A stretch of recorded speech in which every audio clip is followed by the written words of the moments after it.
عمر ابن العاص رضی اللہ عنہ کی وفات کا وقت آیا. میری آپ سے گزارش ہے عمر ابن العاص کو ضرور پڑھیے گا. سردار صحابی ہیں، فاتح صحابی ہیں، سالار صحابی ہیں. عمر بن عبداللہ بن عمر ان کے بیٹے، نیکیوں میں شاید کوئی صحابی ان کے برابر. اللہ کے نبی نے منع کیا تھا کم عبادت کیا کرو عبداللہ بن عمر کو. تو وفات کا وقت آیا تو دیوار کی طرف منہ کر کے رونے لگے. ان کے بیٹے نے ان سے کہا ابا جی آپ کیوں روتے ہیں؟ کیا اللہ کے نبی صلی اللہ علیہ وسلم نے فلاں فلاں موقع پہ آپ کو خوشخبریاں نہیں دی تھی؟ آپ نے یہ اچیومنٹ نہیں کی، یہ مارکے نہیں کیے؟ اللہ کے رسول صلی اللہ علیہ وسلم کی زبان مبارک سے آپ کو بشارتیں نہیں ملی؟ کہاں بیٹا سنو، وفات کا وقت ہے، آخرت کا سفر ہے. کہتے میری زندگی کے 3 فیز ہیں، میری زندگی کے 3 حصے ہیں. پہلا یہ کہ نبی کریم صلی اللہ علیہ وسلم جتنا ناگوار مجھے کوئی نہیں تھا، اور میری دل کی سب سے بڑی تمنا کیا تھی کہ میں آپ کو پالوں اور میں آپ کو کیا کروں؟ قتل کر دوں. میرے لیے سب سے محبوب یہ تھا کہ اللہ کے رسول صلی اللہ علیہ وسلم میری دسترس میں کہیں آ جائیں، میں کسی طرح ان کو کور کروں اور میں ان کو قتل کر دوں. یہ میری سب سے بڑی تمنا تھی.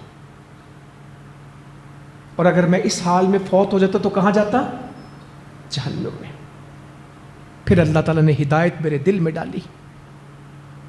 یہ نہیں کہ میں ہدایت لا لی، اللہ نے میرے دل میں ہدایت ڈالی. میں نبی کریم صلی اللہ علیہ وسلم کے پاس حاضر ہوا. میں نے بیعت کہا اپنا دایاں ہاتھ آگے بڑھائیں.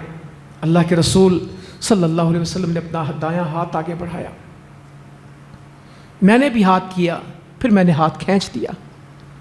تو مجھے کہنے لگے اللہ کے رسول صلی اللہ علیہ وسلم عمر یہ کیا بات ہوئی، یہ کیا حرکت ہے کہ خود ہی بیعت کے لیے ہاتھ بڑھاتے ہو چل کے آئے اور اب میں بیعت کے لیے ہاتھ ہی کھینچ لیا؟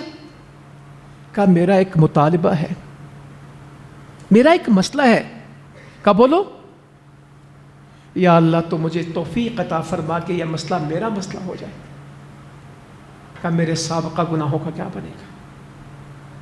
بیعت تو کرنے لگا ہوں، اسلام تو قبول کر رہا ہوں، میری سابقہ زندگی، میری ہسٹری وہ کیسے ڈیلیٹ ہوگی؟ میرے گناہوں کے اوپر لکیر کیسے لگے گی؟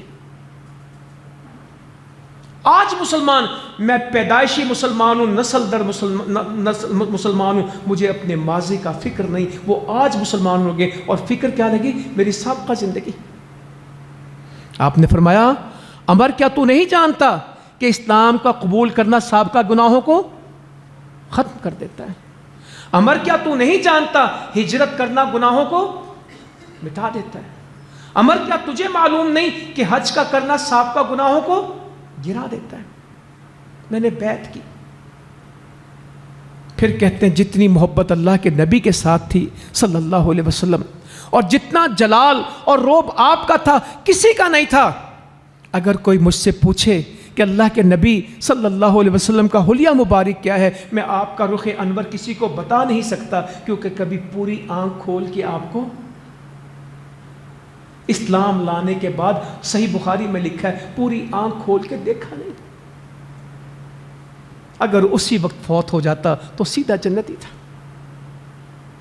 پھر دنیا ہم پہ کھل گئی، ذمہ داریاں آ گئیں. اب میں نہیں جانتا کہ میرے ساتھ کیا بننے والا ہے.